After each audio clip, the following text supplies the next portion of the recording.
You might just wonder why I'm painstakingly pricking out tiny, tiny seedlings.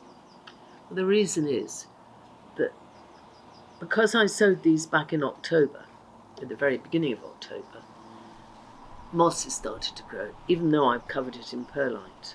And I think these seedlings are so important because this is capers and they take so long to grow.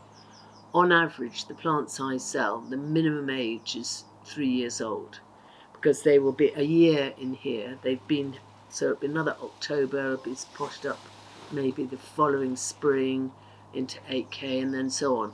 So you see, it is essential how you prick out and what you do. The compost I've chosen is equal parts a peat-free potting compost mixed with standard perlite. Perlite is this white, and that keeps the compost very well drained, which capers like. I use tweezers because they're so small. It makes it very easy for me to extract them from where they've been sown with a little root ball at the same time.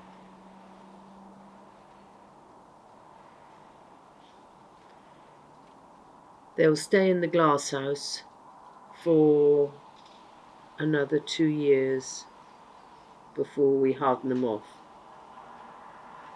and take them out.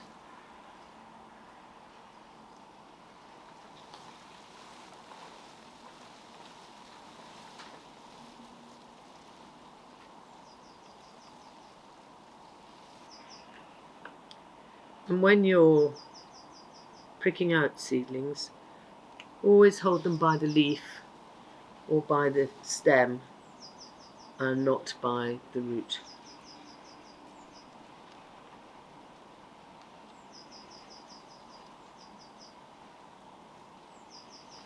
And once I finish this tray, I'll water them in and put them somewhere sheltered.